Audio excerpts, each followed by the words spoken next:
Boa tarde a todos de novo. Dessa vez sem manifestações muito expansivas. Já deu para acalmar, não tem vídeo, então fica melhor. De manhã era um problema que você tenta se controlar, olha para a plateia. Aí você olha para a plateia, tem meia dúzia que nem você desidrata. Mas a grande alegria, quando a gente distribui, isso é um esforço liderado pelo Zé Carlos, mas é meio que uma festa comunitária, o IDAERJ. Então, Zé Carlos sempre pede voluntários para presidir mesa, para acompanhar, para ajudar, etc. E foi uma grande alegria quando me foi atribuída a tarefa de conduzir, só apresentar aqui a mesa, porque ninguém aqui precisa ser presidido, e muito menos conduzido. Estou aqui entre dois queridos amigos e, coincidentemente, dois representantes do nosso irmão mais novo, que é a Procuradoria-Geral do município. Então, sem muitas delongas, vou fazer uma breve apresentação aqui da doutora Vanice. A doutora Vanice é Visiting Fellow junto ao Human Rights Program da Faculdade de Harvard, da Harvard Law School, doutora em Direito pela Universidade Gama Filho e professora de pós-graduação em Direito da Universidade Estácio de Sá, além de procuradora do município de escola, com grande combatividade e que me deixava em palcos de aranha quando eu tinha que defender alguma coisa que eu cruzava pelo caminho. Às vezes o Estado discorda do município, mas muito de vez em quando. E aí, nessas horas, eu tinha o azar de cruzar, eventualmente, com a professora Vanice, era complicado. Então, agora tudo certo e ajustado, vamos lá. Meus amigos, quem já me viu falando aqui sabe que eu começo sempre falando da minha enorme alegria de estar de volta à Procuradoria-Geral do Estado. Já contei a vocês que tem uma história, Na verdade, a Procuradoria-Geral do Estado me recebeu na minha função de advogado de Estado, quer dizer, a Procuradoria-Geral do município foi organizada pela Procuradoria-Geral do Estado, meus primeiros chefes foram procuradores do Estado, então eu tenho uma relação de afeto com esta instituição que, como eu disse no ano passado, levei ao extremo, casei com um procurador do Estado para que este vínculo não se rompesse. Estamos há 30 anos juntos, tal qual a Procuradoria do Estado. Então é sempre um momento de enorme prazer estar aqui. E eu estava ouvindo as palavras anteriores, e a referência do Zé Carlos e vários outros, e estava pensando numa coisa que tem ocupado minha cabeça um pouquinho, que é a lógica da narrativa. E aí pensava eu, quer dizer, por que as várias intervenções do IDAERJ, dizia o Zé Carlos, em algum momento convergem para um tema comum ou para sintonias que não foram combinadas antes? E isto tem muito a ver com a circunstância de que nós estamos na continuidade de uma narrativa que se viu inaugurada por Diogo Figueiredo Moreira Neto. Quando a gente pensa o que é narrativa, narrativa é a exposição de um acontecimento ou de uma série de acontecimentos encadeados, reais ou imaginários, por meio de palavras ou imagens. E quem fez isso melhor no direito administrativo que Diogo Figueiredo? Mostrar a interconexão não percebida por nós entre as coisas, mostrar a relação entre os acontecimentos, os reais e os que ele imaginava na sua personalidade, sempre um homem do século 23, não era do século 21. Então, ao final da definição, construir a narrativa por meio de palavras ou imagens. Patrícia dizia, Estado pluriclasse, eu ouço isso e vejo saindo da boca de Diogo. E tantas outras, administrativismo, mutações. Quem consegue pensar em mutações sem lembrar do Diogo? Então, veja como ele construiu a narrativa pelas palavras e pelas imagens. Então, o que a gente está fazendo aqui é dar continuidade a ela. Por isso, essa sintonia. O que torna também, de outro lado, a tarefa um pouquinho mais difícil, porque continuar a narrativa de um bom narrador é sempre mais complicado, né? Mas acho que a melhor homenagem que a gente pode fazer é manter a narrativa, né? E esse é o esforço que eu vou fazer aqui nesses minutos que a gente tem para compartilhar. Na verdade, a minha narrativa hoje dialoga com a narrativa que eu empreendi com vocês que estiveram no 9º Congresso do IDAERJ no ano passado. E esta é uma narrativa / pregação, é uma ideia que está em evolução e para a qual eu quero seduzir e convencer, né? Por isso conto com as eventuais críticas e indicações dos pontos de fragilidade para melhorar a minha narrativa. Pois bem, qual é o ponto central da minha narrativa? O ponto central da minha narrativa é recuperar a ideia da deferência para com as escolhas da administração no estado administrativo que a gente vive. E aí, portanto, quero dar uma contribuição para esse modelo brasileiro. Qual vai ser o nosso percurso aí nesses minutinhos que nós temos? Quer dizer, primeiro quero falar um pouquinho sobre o que levou ao desprestígio da ideia de deferência para com as escolhas administrativas no Estado brasileiro. Na sequência, quero conversar um pouco sobre por que é relevante associar a ideia de deferência para com escolhas administrativas que sejam antecedidas da observância do devido dever de planejamento. E por último, no meu esforço de construção e desenvolvimento dessa ideia, quero falar um pouco uma agenda para o desenvolvimento dessa lógica da deferência. Em que pontos a gente pode avançar para solidificar essa lógica da deferência para com as escolhas administrativas precedidas do devido dever de planejamento.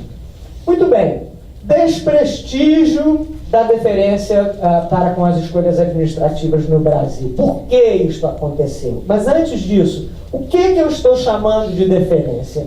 Vamos aqui nos valer do sentido ordinário mesmo da palavra, né? Quer dizer, deferência como uma atitude de respeito e consideração, né? Lembrem-se, mais do que, não se trata de uma lógica de subordinação, mas de respeito e de considerar no sentido de conhecer. Há um outro sentido que está posto no dicionário para a palavra deferência, que é o interesse pelos assuntos alheios. Nós que somos advogados do Estado sabemos como seria importante esse tipo de deferência para com as escolhas administrativas, porque isso nada mais significaria do que o controlador, sobre o qual falava o Felipe, ter interesse pelos assuntos alheios nossos da administração. Quais são as dificuldades que a gente vive? O que é que nos levou a agir desta ou daquela maneira? Muito bem, o nosso modelo tradicional, no nosso modelo tradicional, melhor dizendo, a deferência se punha para com as escolhas administrativas de alguma maneira. Nós tínhamos vários institutos, várias ideias que trabalhavam com essa lógica. Quando a gente pensava, e aqui, meus amigos, estou me referindo ao tempo em que eu estudava direito administrativo, mais ou menos no século XIV, lá na Universidade do Estado do Rio de Janeiro, eram outros tempos, não os tempos dos senhores, né? Já naquela época, nós tínhamos os velhos institutos, por exemplo, a insindicabilidade das escolhas administrativas, né? Não, o mérito administrativo não se examina. Isso tem a lógica da deferência. A presunção não só de legalidade, mas de veracidade e legitimidade dos atos administrativos. Isso também tinha um viés da deferência. E isso tudo levava a uma espécie de uma blindagem da racionalidade desenvolvida pela administração na formulação das suas próprias escolhas. Por que isto mudou, né? Penso que um marco importante para essa mudança, sem sombra de dúvida, foi a Constituição de 88. Quer dizer, a Constituição de 88 deparando-se com a ideia de que a deferência se devesse estabelecer pela simples circunstância de que a administração está presente, de que é a administração que fez, né? Esta ideia não atendia ou não se coadunava mais com a Constituição de 88. Vamos ver por quê. Uma das razões pelas quais isto não se manteve mais adequado, aplicado, sustentável no cenário da Constituição de 88 foi a ampliação dos sistemas de controle. Quer dizer, os múltiplos sistemas de controle que se sobrepõem, se contrapõem, sobre os quais nos falava Felipe mais cedo, óbvio, para o exercício da atividade do controle, eu não posso ter uma blindagem absoluta como se teria numa cláusula de deferência, né? Nós vamos ter ainda como influindo nesse declínio da ideia de deferência, o aumento do espectro das escolhas discricionárias oferecidas à administração. Quer dizer, se a gente mantivesse aquela lógica tradicional da insindicabilidade das escolhas discricionárias, como a administração cada vez mais formula escolhas discricionárias, ora discricionariedade técnica, ora não, mas fato é que o espectro é cada vez maior, nós poderíamos chegar a um ponto em que você tivesse uma parcela muito significativa das escolhas da administração excluídas de um processo de possível controle ou sindicabilidade, né? E um terceiro elemento, ou antes do terceiro elemento, um aspecto adicional que cabe lembrar é que, num ambiente democrático, a tendência existe, se manifesta, de questionar as preferências relacionadas exclusivamente a um sujeito. Porque quando você diz a escolha deste sujeito é a escolha definitiva e inquestionável, não tem mais debate democrático, né? É a escolha dele, acabou a conversa, né? E isso é incompatível com o ambiente de Estado democrático de direito. E aí nós vamos ter, portanto, essa indisposição para com a lógica da deferência. Mas o último ponto, e esse é um ponto bem firme na narrativa do Diogo Figueiredo Moreno Neto, é a opção que fez a Constituição de 88 pela orientação finalística do Estado, né? O professor Diogo usava orientação finalística do Estado, compromissos axiológicos, orientação finalística, etc. Quer dizer, a Constituição de 88, abraçando o projeto de transformação social através da incorporação dos direitos fundamentais, bem lembro que ela fez, mal ou bem, ela traçou para o Estado uma orientação finalística diferenciada, e aí o signo de legitimidade da ação estatal passa a repousar não na pessoa do Estado, não é legítimo porque é o Estado, mas é legítimo porque é o Estado agindo conforme os compromissos finalísticos que lhe foram traçados pela Constituição. E aí, vejam, nós temos um deslocamento, sobre o qual também nos falava o Diogo, do ponto de aferição da legitimidade, que deixa de ser prévio, né? É o Estado que decidiu, ok, é legítimo, e passa a ser, eventualmente, até posterior, e ele nos falava da legitimação pelo resultado, né? Então, esse é um quadro em que a gente vai ter uma espécie de indisposição para com essa lógica originária da deferência para com as escolhas administrativas. A proposta que eu venho apresentando é a deferência para com as escolhas administrativas antecedidas da observância ao dever de planejamento, né? Agora, por que associar deferência com planejamento? Ora, planejamento é alguma coisa indissociável do agir finalístico. Se eu digo, Fernando, você tem que agir para obter um determinado resultado, a única maneira de você alcançar o resultado é planejar, né? Então, a orientação finalística atrai, independente de qualquer outra coisa, o signo do planejamento. E nesse estado, né, nesse quadro de um estado finalisticamente orientado, ainda que sem planejamento você alcance o resultado, isso não é atender a orientação finalística, isso é fortuito, né? Então, este modelo que a Constituição de 88 propôs é um modelo que, sem sombra de dúvida, vai exigir o planejamento. Há outras implicações mais sutis que são relacionadas à ideia de planejamento. Quer dizer, o planejamento ele pode ser um lugar de conciliação de inputs que aparentemente são de difícil conciliação, né? Dizia o Felipe na sua intervenção, planejamento não é incompatível com incerteza. Certamente não é. Ao contrário, o planejamento pode ser um lugar onde você incorpore as incertezas para tentar preveni-las na medida do possível. O planejamento também pode ser um local onde você vai tentar conciliar a pluralidade de interesses. Então há um elemento relacionado ao planejamento que não é só a instrumentalidade para com o alcance dos objetivos. Ele pode permitir a síntese dos interesses que estão lá representados ou se apresentando, né? E aí me lembro de mais um componente da narrativa do Diogo, que ele nos falava no último congresso do IDAERJ, né? Diogo dizia, a Constituição trouxe para si, o seu corpo interno, os valores, e os valores são o que nos une, né? No ano passado, aquilo ficou na minha cabeça, está ecoando até agora, por isso estou repetindo aqui com vocês. Essa proposição preciosa de que os compromissos finalísticos, trazendo os valores, são aquilo que nos une, né? Mas essa união, essa conciliação, a partir desses valores que não estão plenamente desenvolvidos na Constituição, não estão detalhados e nem deviam, né? Porque a nossa visão sobre esses mesmos compromissos muda com o tempo e deve mudar, né? Para que a gente consiga traduzir esses valores que estão abstratamente postos e que eles se apresentem efetivamente como algo que nos une, todos estamos em torno desta mesma lógica. Quer dizer, é preciso que haja um debate e uma síntese das posições. E o planejamento pode ser um lugar precioso para a gente empreender a isto, né? Reunir todos esses elementos. Então, precisamos restaurar a ideia do planejamento, porque da maneira como as coisas estão se dando hoje, quando a administração não age de maneira planejada, o que se tem, o professor Floriano já dizia isso em outra ocasião, é um deslocamento do campo da discricionariedade para o controle, do exercício da discricionariedade para o controle, e aí o que se tem também é o deslocamento dessa síntese do conteúdo dos valores para o campo do controle, e não é isso que a Constituição quer. A Constituição não quer que o controle nos substitua na síntese dos valores que nos unem.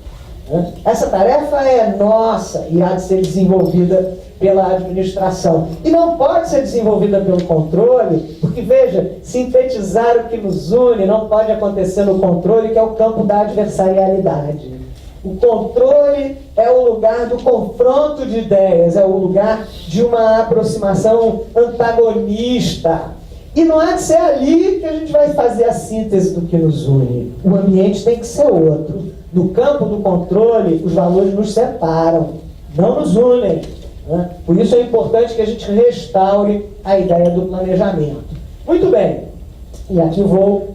bom, um segundo elemento importante, já recebi aqui a notinha amável do Fernando, relacionado ao planejamento, é induzir a processualização da ação administrativa, o que é muito importante para que a administração possa adquirir o hábito de declinar o seu exercício de racionalidade. Eu tenho 30 anos de vida pública, veja como eu já estou confessando isso mais fácil, né? Em outros anos eu tinha mais dificuldade de dizer, mas já estou dizendo, né? Muito bem, então tenho 30 anos de vida pública em funções de advocacia de Estado e em funções executivas. No mais das vezes, a administração tem uma racionalidade por trás das suas decisões. Boa ou má, há uma racionalidade que foi construída com os elementos de que ela dispunha. O que acontece muitas vezes é que a administração não se preocupa em documentar, em registrar isto, né? E aí, às vezes, se a ação do controle acontece daqui a 2 anos, se tiver mudado os agentes, aí é que ferrou mesmo, não tem mais registro nenhum, ninguém mais lembra de nada, né? E se não tiverem mudado os agentes, se forem agentes como eu, com 30 anos de vida pública, já não lembram mais. O que eu fiz há 2 anos? Eu não lembro. Porque é mesmo que decidiu, né? Então, assim, é importante que a gente restaure essa lógica da processualização, porque ela vai permitir que a administração mantenha a memória da racionalidade que presidiu as suas decisões. E aí a gente também direciona o controle para um controle que aconteça a partir desta mesma racionalidade. Sobre a síntese dos valores, já falei. E agora já estou caminhando para o final, doutor Fernando, obedecendo à sua arbitragem. Não, esse é o tema do doutor Rafael. Muito bem. Então, no último segmento aqui, quer dizer, no ano passado falava a vocês sobre o que eu supunha, ou o que eu estava construindo como conteúdo desta deferência que eu estou querendo atrair para com a ação estatal que seja precedida do devido planejamento. E eu dizia que esta deferência terá, se ela não é mais uma deferência relacionada ao sujeito, se você não deve ser deferente porque foi a administração que decidiu, se você deve ser deferente porque a administração, quando age, em princípio age para concretizar os compromissos finalísticos que a Constituição lhe deu, esta deferência envolverá os seguintes efeitos. Quer dizer, primeiro, o agente de controle que se aproxime da decisão administrativa, ele precisa conhecer a ação administrativa e o planejamento que antecedeu. Não há como formular juízo de valor sobre a adequação e inadequação da ação da administração se você não sabe qual é. Né? Não, eu sei como é que é esse negócio da prisão no estado do Rio de Janeiro, então eu vou formular aqui a minha decisão. Como assim? Né? Como se o negócio da prisão fosse né? Ou a questão fosse uma. Então, o primeiro elemento, conhecer a ação administrativa e o planejamento que a antecedeu, até para que você delimite o que está sendo objeto de controle. Segundo elemento de conteúdo dessa deferência que eu estou propondo é verificar a aderência entre o planejamento e o controle. Porque também quem é da administração sabe que não é incomum que a administração planeje A e faça A mais B, ou B, ou Z. Né? Isso também não é incomum. Por vezes pode haver razões para eu ter deixado de fazer A, por vezes não. Né? Mas enfim, este é um segundo componente, verificar se existe efetivamente a aderência entre o que foi planejado e o que está sendo executado. E o terceiro elemento do conteúdo de deferência que eu propunha era que o exercício da crítica, o exercício do controle, se desse a partir de uma dialética com as razões que a administração declinou para decidir.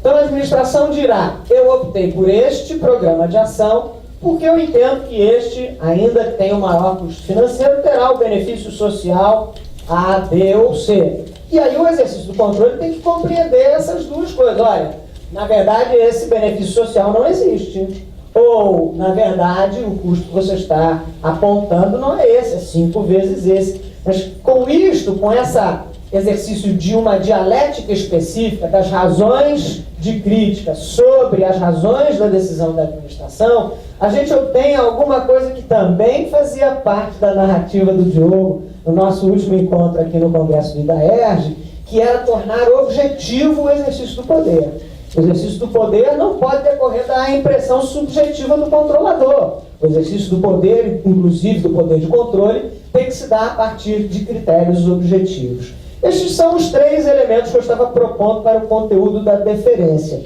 Mas se a proposição é deferência para com a ação planejada, é preciso tratar também de qual seja o conteúdo de ação planejada. Né? O que é de se exigir da ação administrativa para que eu possa a ela conferir o signo de ação planejada? Penso que esse é um processo que tem que ser construído de maneira incremental. Né? Não temos como sentar agora, juntar todas as inteligências que estão aqui presentes e vamos fazer o checklist da ação planejada. Não, isto é de ser objeto de aprendizado. Mas alguns elementos, 2 elementos, eu queria já compartilhar com vocês na linha de proposição e desenvolvimento aí da minha ideia. Quer dizer, primeiro atributo que a ação administrativa deve ter, a meu sentir, para que ela efetivamente traduza o planejamento, é um mapeamento dos eventuais trade-offs, das eventuais escolhas empreendidas, né, do que tenha sido relegado por conta de uma determinada escolha administrativa. Porque, em verdade, o compromisso da administração é para com todos aqueles valores que estão no texto da Constituição e, muitas vezes, quando a gente opta por A, B vai estar menos atendido. Né? Este trade-off, isso é da natureza das coisas. Ele não há como, né, eu costumo dizer aos meus alunos de fundamentais, a toda inclusão corresponde a uma exclusão. Se eu atendo Fernando, eventualmente eu não atendo Rafael. Se eu atendo Fernando e Rafael, eu não atendo Felipe. Isto é da natureza das coisas. Mas é preciso que a gente conheça isto. Olha, a minha opção por prestigiar a inclusão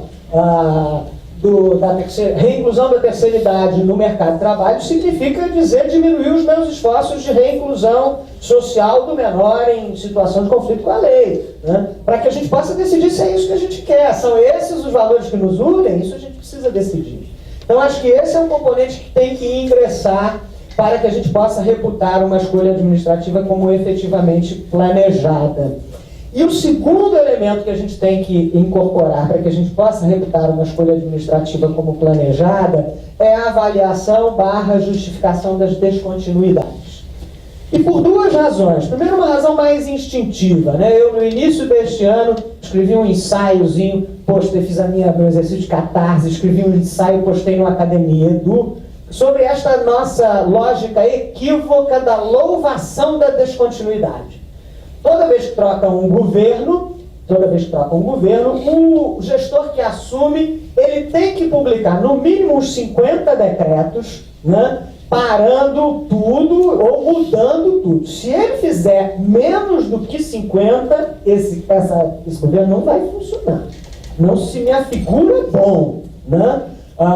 E isto é um absoluto equívoco, né? Porque das duas, uma, ou os decretos eram necessários, as descontinuidades eram necessárias, e então era uma tragédia absoluta, porque tudo que estava acontecendo era um caos, né?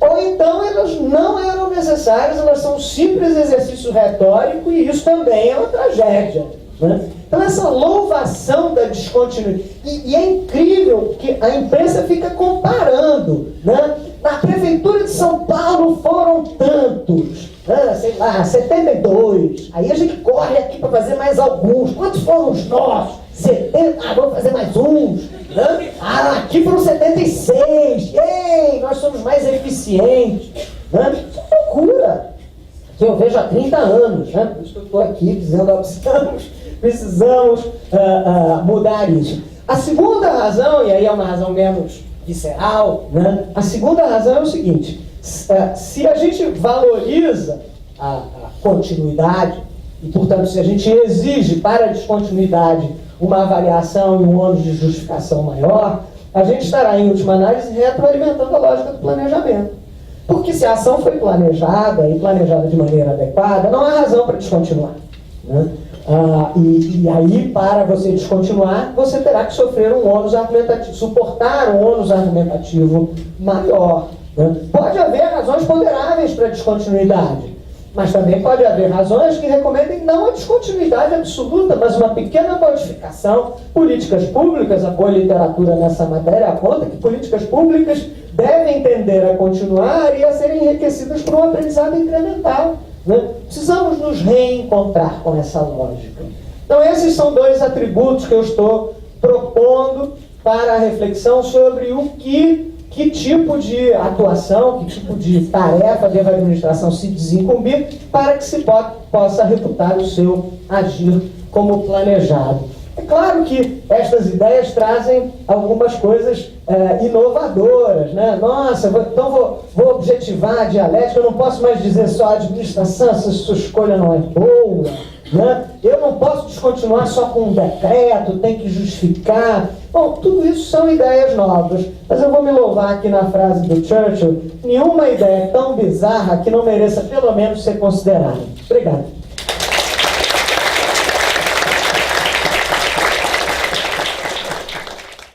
Queria introduzir meu queridíssimo amigo Rafael Oliveira, já me brindou com alguns convites super generosos, procurador do município do Rio de Janeiro também, doutor em Direito pela Universidade Veiga de Almeida, mestre em Teoria do Estado e Direito Constitucional pela PUC, daqui do Rio.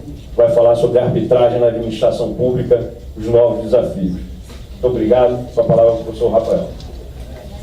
Obrigado, boa tarde a todos. Queria primeiro agradecer o convite da ERJ. É o 10º congresso da ERJ e a 10ª vez que eu venho participar desse evento, que eu tive o prazer e a honra de estar desde o início, desde o nascedor do Instituto, junto com outros colegas que estão aqui presentes, inclusive o Janice Fernando e outros que estão aqui, especialmente nesse congresso, em homenagem ao nosso querido mestre, eterno professor Diogo de Figueiredo Moreira Neto.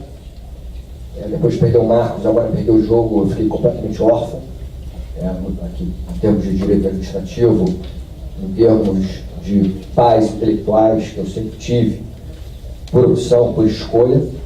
Eu sei que muitos aqui sentem assim também. Então, ele é uma pessoa insubstituível. Dizem que algumas pessoas são substituíveis. Bom, não sei se isso é verdade, mas eu sei que Diogo não é, nem Marcos Juliano. Eu queria também destacar a presença aqui da querida Cléia, sua grande companheira, querida esposa do professor Diogo, né? Está aqui prestigiando esse evento. Muito obrigado. Obrigado. Agradecer também ao Zé Carlos, porque a minha palestra seria amanhã, na sexta-feira, mas eu tive um compromisso fora do Rio. E o Zé se desvencilhou lá, fez o que pôde. conseguindo colocar aqui nessa mesa, e com a presença de Vanice, né, grande amiga lá da Procuradoria do município, e do irmão Fernando Barbalho, que está sempre aqui presente comigo também. Eu vim falar da arbitragem na administração pública por uma razão. Primeiro, porque esse é um tema que o professor Diogo debruçava em alguns escritos. Ele tinha um artigo clássico, publicado pelo menos em 97, na revista Direito Administrativo, a RDA. O Diogo era um desses que escreviam à frente do seu tempo, junto com o Marcos. E depois de escrever esse artigo em 97, agora em 2017, 10 anos depois, eu vou falar do mesmo tema. A novidade é que nós tivemos uma lei em 2015, que alterou a lei de arbitragem, para prever expressamente a possibilidade de arbitragem na administração pública, o que o Diogo Figueiredo defendia há décadas, há pelo menos uma década, pelo menos. E eu quero trazer então agora o próximo degrau, que a arbitragem pode, na administração pública, a lei está dizendo expressamente. A gente tem que debater agora outras questões relacionadas à arbitragem na administração. E, curiosamente, hoje de manhã eu participei de um outro congresso, eu fui palestrar no Congresso Internacional de Mediação aqui na Firjan, junto com outros colegas também, e eu fui falar sobre mediação, um tema correlato ao tema da arbitragem. A gente está falando de soluções extrajudiciais de conflitos envolvendo o Estado. Eu fiz alguns levantamentos, só uma curiosidade: o poder público é o maior litigante do Brasil. Eu não sei se vocês já sabem disso, mas nós temos números que demonstram isso. O poder público é o maior cliente do Poder Judiciário. Em 2011, o CNJ fez um ranking dos 100 maiores litigantes. Em âmbito nacional, o maior litigante é o setor público federal, com praticamente 40% de todas as ações do Brasil. Em segundo lugar, os bancos. Depois, em terceiro lugar, setor público estadual. Quarto lugar, telefonia, concessão, está falando também de administrativo. E quinto lugar, setor público municipal. O INSS era o grande campeão das demandas. Em 2012, o CNJ faz uma nova pesquisa e os números se confirmam. De novo, o poder público liderando os 5, 6 primeiros lugares do ranking de maiores litigantes do Brasil. E o CNJ, numa pesquisa mais recente, falava do judiciário em números, ou da justiça em números. Em 2017, ele publicou uma pesquisa e ele demonstrava lá que 11,9% das sentenças proferidas em 2016 seriam homologatórias de acordos. Então, número que a gente pode questionar se é um bom número ou não, mas o que a gente tem hoje num quadro numérico é fato inexorável de que o poder público é litigante, e o maior litigante do Brasil. E isso só demonstra a necessidade de a gente debater, e sempre debater, métodos alternativos de solução de conflitos ou de controvérsias envolvendo o poder público. Seja a autocomposição, a mediação, a negociação, a conciliação. A AGU tem uma Câmara de Conciliação e Arbitragem, o CECAF, que tem sido um exemplo, pelo menos uma referência para os demais entes federados. E também a arbitragem. A arbitragem é uma forma de heterocomposição, porque as partes envolvidas no conflito escolhem um terceiro, que é o árbitro, imparcial, que vai, com a expertise que ele possui, julgar aquela controvérsia. Pois bem, então por esse cenário, já eu demonstro com isso a importância da gente debater um tema que parece batido, que é o tema da arbitragem na administração. Mas além disso, eu disse há pouco, a lei de arbitragem foi alterada em 2015 e a lei 9.307 de 96, a lei de arbitragem, passou a prever expressamente que a arbitragem poderia ser realizada pela administração pública direta e indireta. Qual é a importância dessa alteração de 2015? Eu diria, pelo menos uma alteração importante sobre o aspecto simbólico. Porque ainda havia uma certa controvérsia, uma certa resistência por alguns órgãos de controle. Está falando aqui de órgãos de controle há pouco, né? A própria Benício falou de controle, especialmente o TCU, em relação à arbitragem em contratos administrativos. O TCU tinha acórdãos de 2003, 2006, em que ele não permitia arbitragem em contratos administrativos. Depois chegou a relativizar o entendimento para permitir arbitragem em contratos envolvendo estatais. Aí são pessoas privadas, contratos privados, é mais fácil admitir. Mas o TCU tinha essa resistência. E na prática, então, os gestores, com medo de responsabilização, os advogados públicos com medo, eventualmente, de responsabilização, eles acabavam ficando em posições mais conservadoras e a arbitragem não saía do papel. Isso foi mudando paulatinamente. Algumas leis foram alteradas, algumas leis específicas, a lei de concessão, a lei de parceria público-privada, depois veio a lei do RPC, a lei das estatais, em 2016. Várias leis começaram a prever arbitragem nos seus microsistemas. O importante, como eu disse, só o estatuto simbólico, é que agora a Lei Geral de Arbitragem, alterada em 2015, prevê categoricamente a arbitragem em contratos ou nas relações em geral envolvendo a administração pública direta e indireta. Então, teoricamente, a questão está resolvida. Teoricamente. Outro dia, fazer uma reunião, como procurador-chefe hoje da parte consultiva do Rio, com um outro colega, para discutir um projeto de parceria público-privada aqui no município do Rio. A gente está com alguns projetos em andamento, iluminação pública, acho que vai ser a maior PPP do mundo, talvez, uma das maiores do planeta, e, sem exagerar, no campo da iluminação pública, evidentemente, e também na educação pública, fora dos PPPs que estão em andamento. E aí, lá no debate, o representante lá da empresa contratada do projeto falou da arbitragem e da necessidade de se incluir uma cláusula arbitral na minuta do contrato de concessão de PPP, que será futuramente celebrado. E aí um colega, advogado, se levantou e disse: mas não pode arbitragem envolvendo o município do Rio de Janeiro. A administração direta não pode submeter a arbitragem.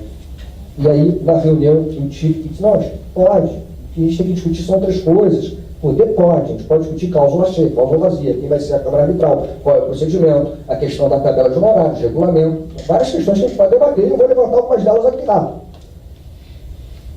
Só para demonstrar que, na prática, ainda se encontra resistência. Estou falando desse ano. Então, essa cultura ela vai mudar aos poucos. É claro que não é do dia para a noite. Claro que havendo uma lei hoje que ampara a arbitragem de maneira genérica, isso dá mais segurança, não só para o procurador, para o advogado público, mas também para o gestor, de fixar cláusulas de arbitragem em contratos, especialmente em contratos mais complexos, como contratos de concessão e contratos de infraestrutura. Então, quais são os novos desafios, e esse é o tema central aqui da nossa conversa, quais são os novos desafios da arbitragem? Parece que a primeira questão, então, já foi, digamos assim, sedimentada pela legislação, cabe arbitragem nas relações da administração pública. Novos desafios. Primeiro desafio que a gente pode levantar é a questão da publicidade versus confidencialidade da arbitragem. A arbitragem ela sempre foi marcada pela confidencialidade, pelo menos a arbitragem privada, empresarial. E alguns autores que escrevem ou falam sobre arbitragem trazem a confidencialidade como um princípio da arbitragem, inclusive. Então há já um debate de como compatibilizar a confidencialidade típica do procedimento arbitral com o princípio da publicidade, que é um princípio constitucional, no artigo 37, caput, que vigora para a administração pública. Bom, a minha resposta, e aí eu vou começar a soltar minhas posições pessoais, a publicidade vai preponderar. Deixando de lado alguns documentos que são sigilosos pela sua própria natureza, por questão de sigilo empresarial, por questão de colocar em risco eventuais interesses de pessoas, empresas, etc. A regra é a publicidade, a regra é a informação, e isso se aplicaria para a arbitragem no governo do Estado, e a confidencialidade arbitral cederia espaço, porque eu não encontro, pelo menos, uma obrigatoriedade de confidencialidade, e a confidencialidade ela poderia ser disposta pelas partes na própria cláusula compromissória colocada no contrato administrativo. Uma segunda questão que eu levanto também é a restrição que a Lei 9.307, a Lei de Arbitragem, faz em relação ao uso desse instrumento pelo poder público. Diz a lei que só pode arbitragem de direito, não pode arbitragem por equidade nas relações envolvendo o Estado. O que me parece razoável, pelo menos em princípio, a gente pensa que o Estado está submetido à ordem jurídica, está submetido ao princípio da juridicidade, então, naturalmente, quem for julgar causas envolvendo o Estado não pode considerar isso. Interpretando a ordem jurídica, o árbitro, assim como faria um juiz, o árbitro vai decidir qual é a melhor solução naquele caso concreto. Mas eu abro aqui uma questão, especialmente para as arbitragens internacionais. Porque nas arbitragens internacionais, a Petrobras, por exemplo, submete a diversas arbitragens internacionais, fora outras grandes estatais, E por que não o poder público? O município do Rio tem pego alguns financiamentos com o BID, com o Banco Mundial e outras instituições internacionais. Se você tem um contrato de adesão, um contrato padrão internacional com cláusula de arbitragem, nesses contratos é muito comum que a arbitragem seja resolvida a partir de costumes internacionais, de práticas comerciais e, portanto, por equidade. Então, se poderia pensar numa relativização dessa restrição, pelo menos para os contratos internacionais. Uma outra questão que eu também gostaria de levantar é a definição se seria uma cláusula compromissória de arbitragem ou se seria possível o chamado compromisso arbitral. Então, só para pontuar para aqueles que não estão acostumados com as nomenclaturas, na cláusula compromissória, o poder público e o contratado, já na assinatura do contrato, definiram uma cláusula de arbitragem. Se houver algum problema nesse contrato, a arbitragem é o caminho. No compromisso arbitral, o contrato não prevê arbitragem, ocorre um problema e as partes, como acordo, resolvem submeter aquela polêmica, aquela celeuma, a uma arbitragem específica. E já há uma polêmica na doutrina se poderia, por exemplo, haver compromisso arbitral, porque alguns sustentam, numa visão, digamos, mais conservadora e resistente à própria arbitragem, alguns sustentam que, se você admitir o compromisso arbitral, portanto, o contrato não prevê arbitragem, ocorreu um problema, vamos resolver por arbitragem agora? Vamos. Alguns dizem que esse compromisso arbitral violaria o princípio da igualdade. Se a arbitragem fosse prevista lá na licitação, nós poderíamos ter mais interessados na licitação, porque teriam maior segurança, eventualmente, sabendo que as suas questões serão resolvidas por arbitragem. Eu não penso assim. Eu acho que é exagerado pensar assim. Porque, pensem, independentemente de arbitragem, um contrato administrativo vai e pode gerar polêmicas, pode e vai gerar polêmicas, quase que em todos os casos, e pode o poder público, junto com o contratado, eles podem chegar a um acordo sobre a melhor forma de solução daquela controvérsia, uma transação, faz um termo aditivo, resolve a questão, faz uma rescisão amigável. Por que não, como um acordo, determinarem que a solução vai ser feita por um árbitro? Na minha opinião, ainda que você possa levantar em tese o argumento da violação à isonomia, uma violação indireta à isonomia lá na licitação, eu acho que prepondera nesse caso o consenso das partes, a questão da eficiência na solução daquela controvérsia, porque se não houver arbitragem, a solução então será prejudicial. E quem disse que essa via é melhor do que a via arbitral, ou mais eficiente, ou mais parada? A questão do custo é debatida, a questão do custo da arbitragem está muito cara realmente atualmente. Mas enfim, não vejo um problema, pelo menos superável, o compromisso arbitral. Agora, o que eu penso é que, em regra, o ideal é que o poder público faça cláusula arbitral. É muito mais difícil, depois da controvérsia, você conversar com o amiguinho. Os dois estão de bico, não querem conversar. Os dois já estão na controvérsia. É muito mais difícil pacificar nesse momento e entender que vai haver acordos ali, inclusive um acordo sobre a resolução arbitral. Então, na minha opinião, é muito mais fácil e é recomendável que se estabeleça cláusula arbitral, portanto, desde o início da própria licitação, colocando lá a cláusula arbitral na minuta do contrato para anexar ao edital. Ou na contratação direta, se for contratação direta sem licitação. E aí vem uma outra questão. Cláusula arbitral cheia ou vazia? Ou escalonada? Cláusula cheia é aquela cláusula em que as partes já definem que a controvérsia, se existir, vai ser resolvida por arbitragem, e a cláusula cheia, o nome é cheia, porque a cláusula é mais robusta, você já vai ter definição na cláusula cheia, o procedimento que vai ser adotado, eventualmente da Câmara Arbitral, que vai ser responsável pelo julgamento da questão, se vai ser arbitragem adicional ou ad hoc, certo? Cláusula vazia é aquela cláusula em que as partes dizem: nossa, se houver problema é arbitragem. Qual arbitragem? Qual Câmara Arbitral? É o Tribunal Arbitral ou um árbitro isolado?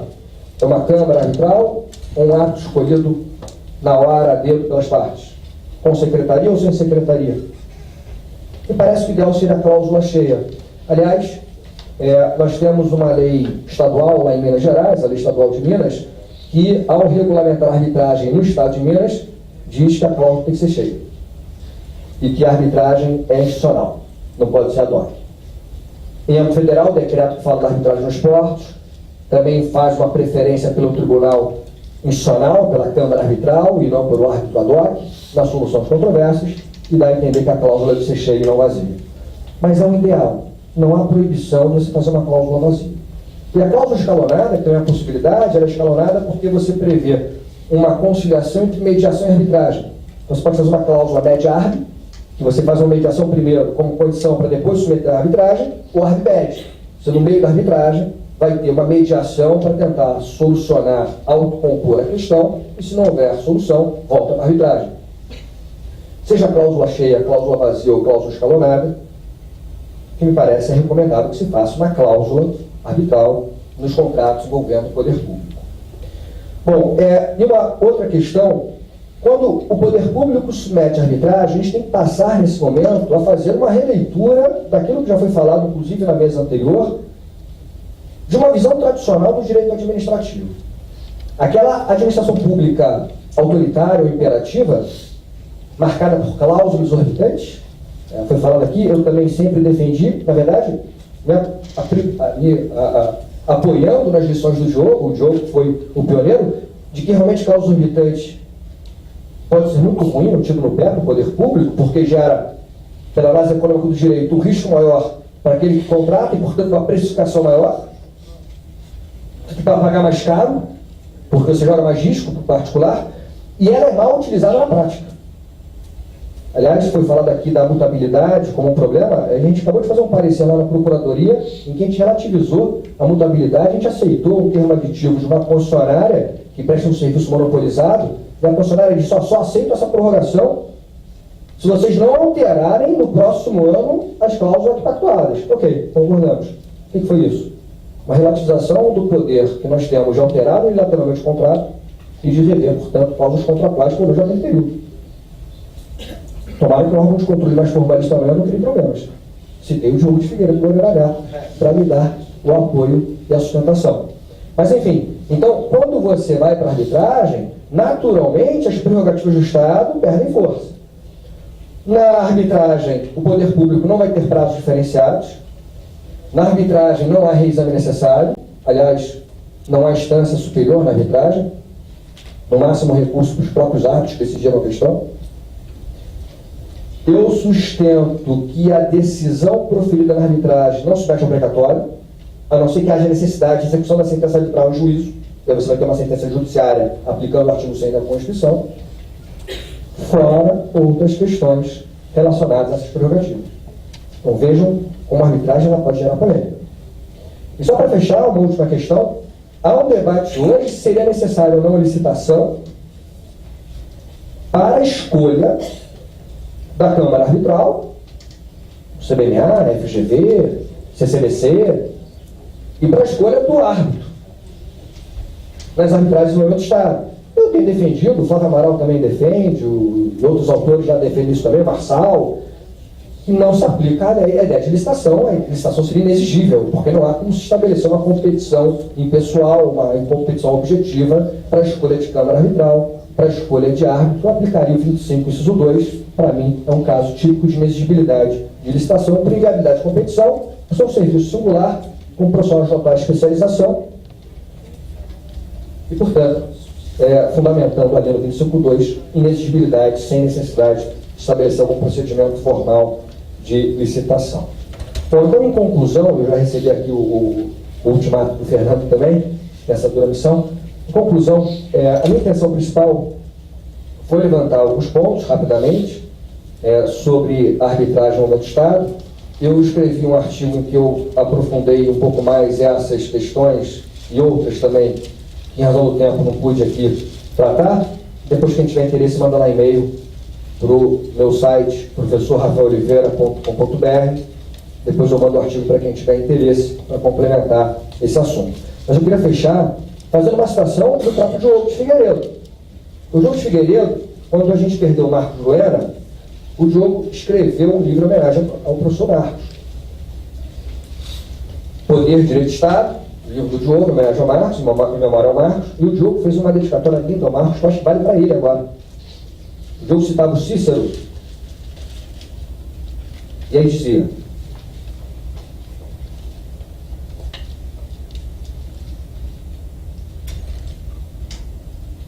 Se a alma de um amigo que parte é imortal, de certo modo, o amigo que fica com ele ganha imortalidade. Pois a amizade é o mais forte do vínculo entre os homens. Obrigado.